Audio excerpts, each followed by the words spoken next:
Yo, what's up, guys? Um, I gotta address one thing, before I start this reaction. Um, my last reaction to Ren, I saw a comment, eh, someone thought I was mocking Ren. No way. I did post a comment right, below that because I'm like, how did you get that? Like, I was like thinking, like, I made the comment about him leaving his plate full because, like, off of that, because he basically, I wish I could remember the line, but he left food on the plate because he'd rather be working in the booth, working in the pen. He's feeding his appetite through his brain and his heart through that. And, I wasn't mocking you. And on top of that, it was weird because maybe they didn't realize I grew up on hip hop. Like I grew up when I first saw Ice Cube pop out like on the streets of Compton on that music video coming straight out of Compton. That hit me so fucking hard when what that was 87, 88. I was like maybe 4 years old. I had no idea at the time what he was talking about, but I knew then. I was like, I like this, whatever it is. And hip hop has always been one of my favorite. And I don't try to overanalyze it. I try to understand it because it's storytelling. And Ren does that too. And the whole line about shining bright because not him.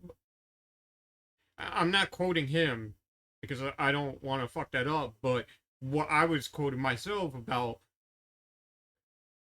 taking that coal and shining and becoming, a diamond to shine brighter.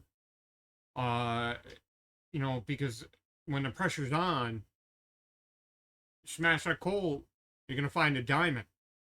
People see coal, but there's a diamond underneath. But I shouldn't get worked up about it. I did see like one of the renegades. Maybe you're right here, so I appreciate that. Like you coming through. Like I don't know what you're talking about.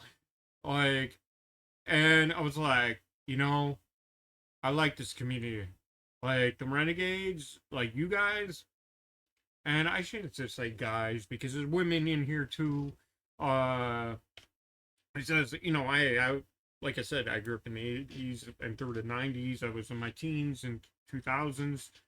Uh, so it's either dude or guys, and I don't mean it anywhere ill will with that.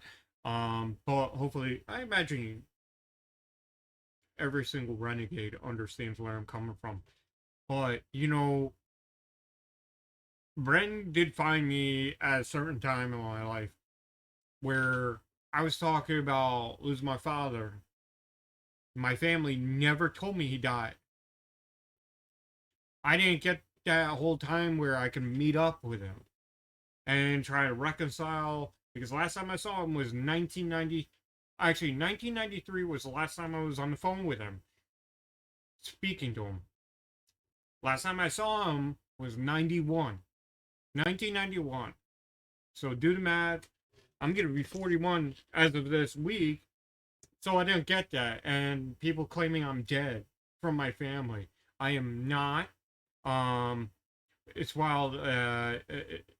Hopefully YouTube doesn't get me for that. Um, I am alive, obviously. But, Ren did come in where I was like off a reaction and I just love his music because it's kind of give me that fire. Like Kendrick was the first one I came back to doing reactions, and that was the first time in my video that that helped me become a partner again. And because I wasn't doing videos for years and years, and I came back because of that. I enjoyed it, and then finding Ren almost a year later, and finding the renegades like everyone like coming in supporting wanted to see and hear my reaction and hear my insight, my story, like my journey actually through it. And that's a beautiful thing. And I'm loving every minute of it because Ren's making me want to go back in the park and create music, even when I'm like hemming a high. Like that's a struggle as artists. Like you struggle. Am I worthy enough? Should I do this? Like I have that internal struggle all the time. The pen was picked up because of Kendrick. I'm writing music and doing that, and I was just right before this. I was working with this little thing called a Kemper, where I can basically not disturb everyone and play my metal riffs, and it just instilled in me like, yo, like even when I'm depressed or whatever, put those feelings into songs, even though people will tell you don't do it. You know, do it.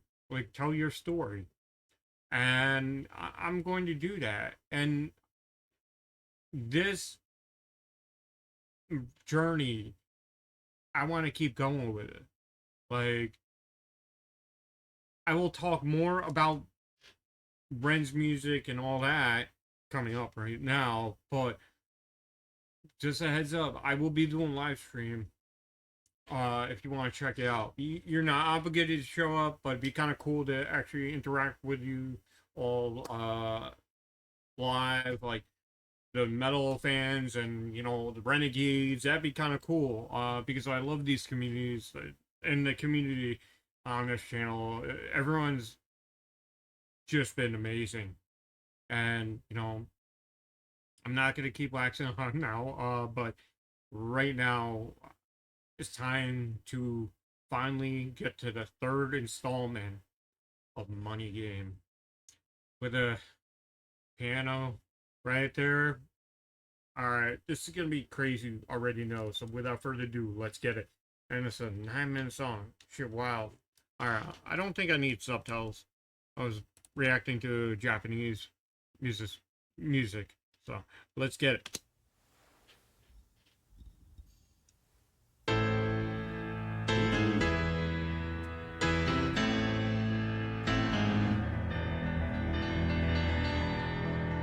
Nice.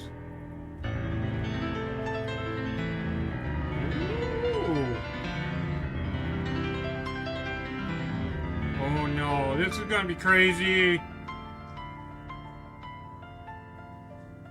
Okay. I used to play piano back in the day too. Self-taught. Oh, it's gonna go crazy with a tilt like that on the camera.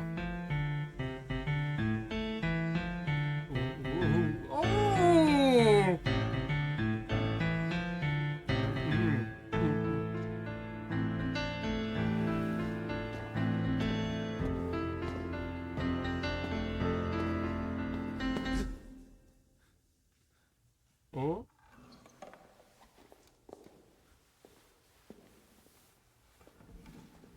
That's right?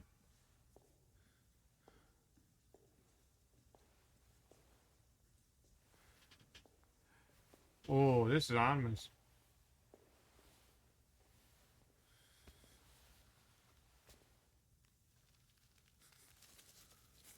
Crazy noose. Yo, this is fucking cinema already. Yeah, I was right.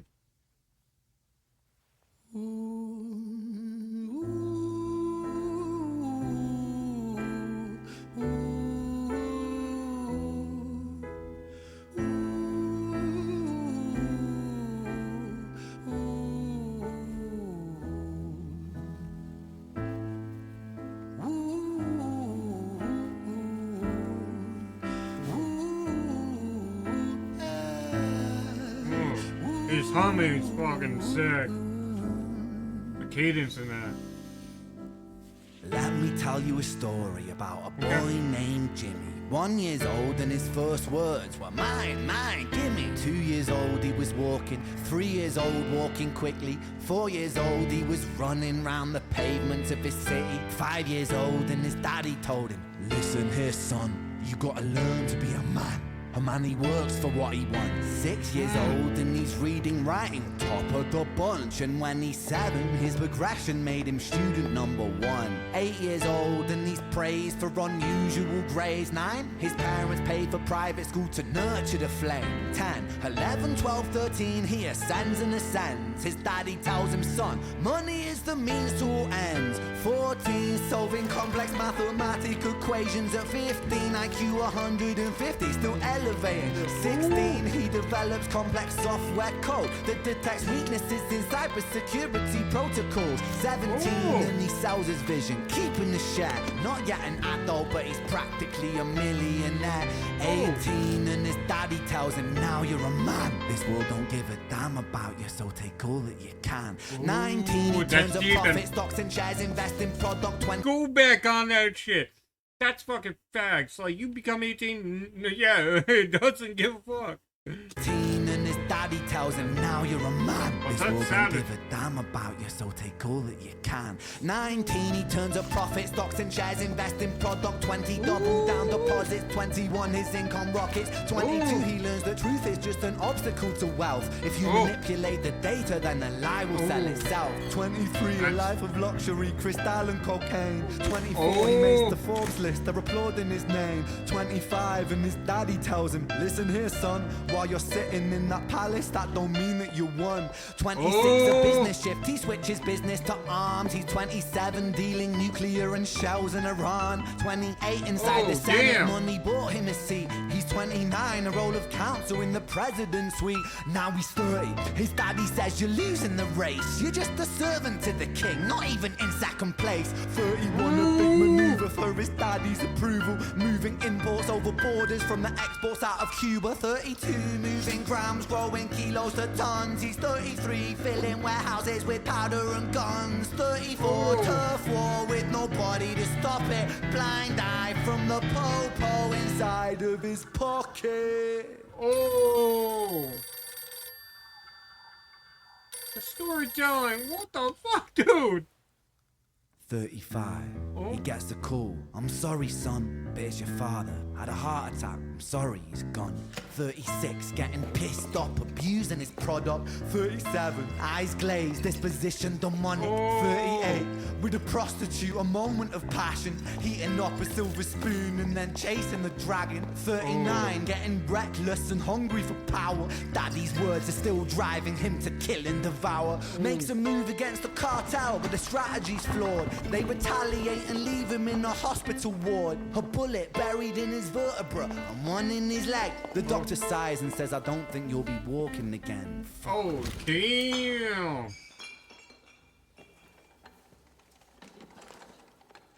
Chasing approval.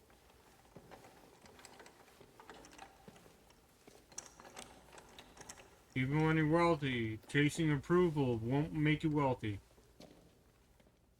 Damn, bro.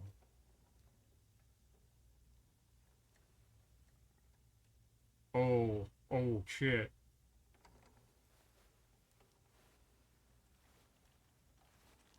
Let me tell you a story about a boy named Jimmy. He was 40 and he cursed the words, mine, mine, gimme. 41, he wasn't walking.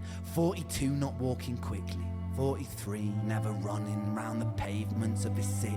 44, inside a palace with a mountain of gold. But those riches turn to rubble when perspective evolves. Weighing heavy on his conscience is the value of gold. Lamborghini for a life, trading money for souls. Jimmy followed the code inside the land of the free. Put your hand inside the cookie jar, take more than you need. And his example is exaggerated versions of me. And it's a version of him, and it's a version of she, and it's a version of you. There's no escaping the blame. The way we live is parasitic. Fuck for money and fame. Call the music.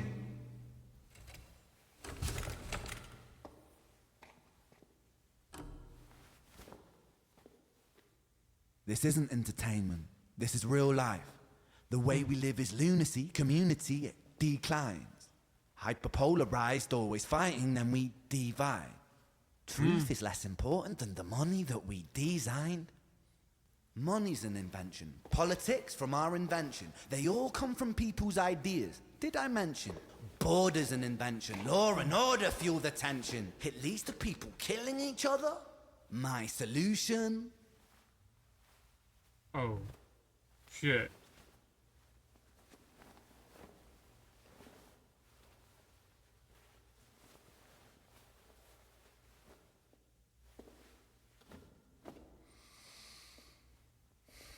Whoa, whoa. Oh.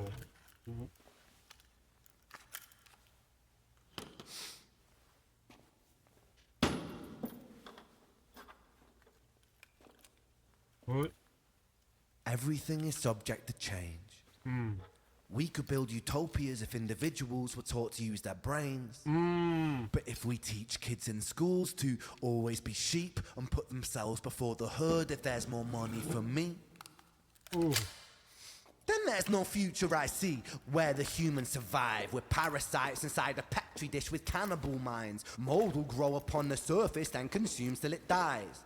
And our fate could be the same without this story to the wise. Ooh.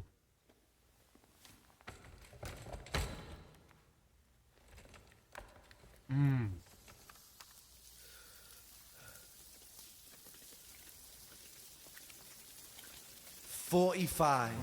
Jimmy comes home out of the rain, soaking wet upon a wheelchair, drinking again. He is everything he wants, he is fortune and fame. He's a fortunate fool with an unfortunate fate. With a 45 caliber aimed at his brain. 45 a fitting number cause his age is the same. Here's the words of his father. It's such a damn shame. Then he presses on the trigger of a money game.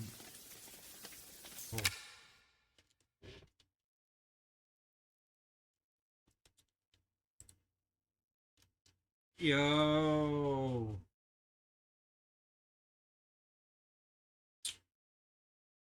Fucking hell. Oh, man. Damn. He's right. Trust me, I think a lot of us think about that, like, and even more so after this, like, it's a rat race. Like, push each other to go forward and try to appease each other, but in the end, even if you're rich as hell, are you truly rich? Um, because there'll still be poor people, and I've been at that realm where I went from my father was very wealthy. Not to bring it back, he was going to the NFL before he screwed up his knee. Um and he blamed me for that. When I was born. I just happened to be born when apparently a little bit of the story I was about to be born, or I was being born. He's playing and doing a scrimmage, and he fucked up his knee when someone called him over that I was being born. And he went into drugs because he could never recover from that, and he blamed me constantly for that. Even up to the end, even when he said that what was said that he wanted to reconcile with me, he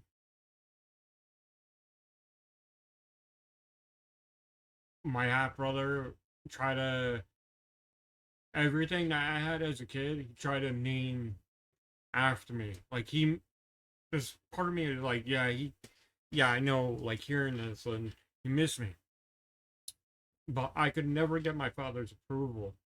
So why I'm bringing this up? That line, such a scene, like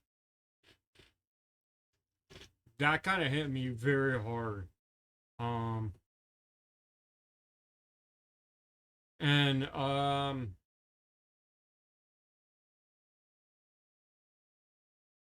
throughout my life, my family's blamed me for every single failure. Even when I didn't do it. Their own failures, it's my fault.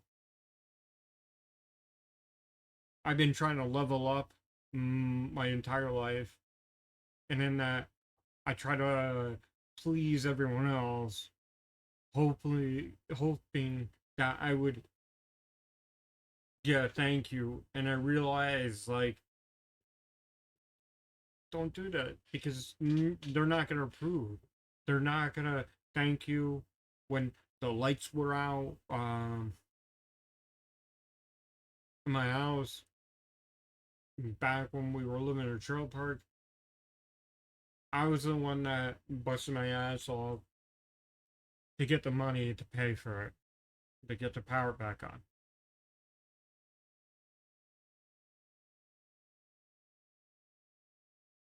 But and then like even trying to seek approval, like parent approval, like you grow up.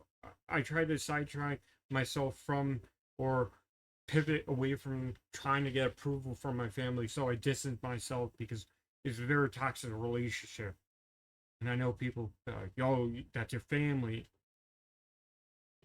I could go real deep into it. I could write a book about the shit. But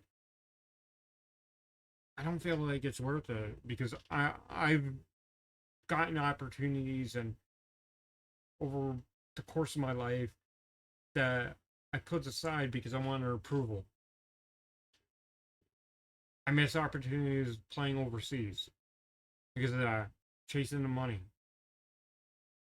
to help others and my own detriment. The money game, yeah, is brutal. Maybe I'm going sidetracking from it, but this is what it brings out in me. What I take away from it. Um, don't always chase a dollar. Don't always chase everyone else's approval that won't and it won't approve of you. Like it's one thing like, I wouldn't do that, and then you're surprised they don't want you to fail, but they're like, I won't do that. But you go do you.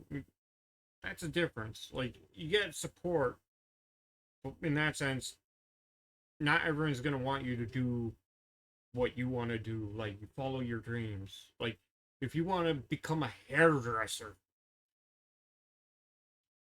when they want you to become a doctor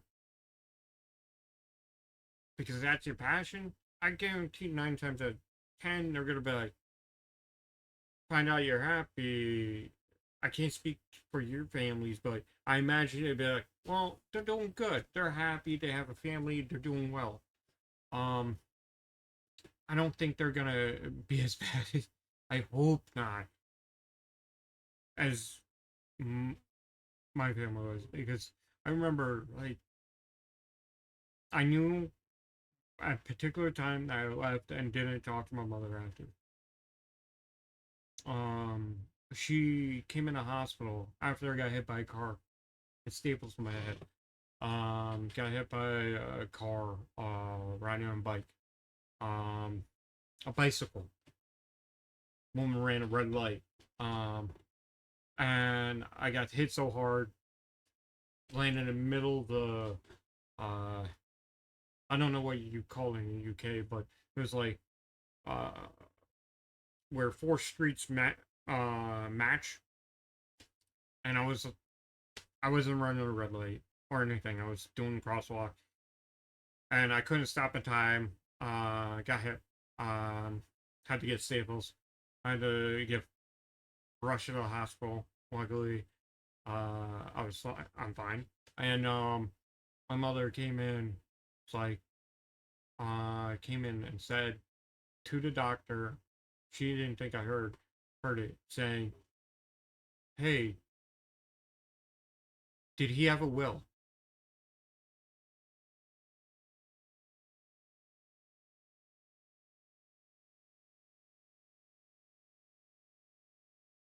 And part of me is like, "Oh shit, maybe overheard some things." Like, yeah, but after that, she said, "Will we get paid for this?"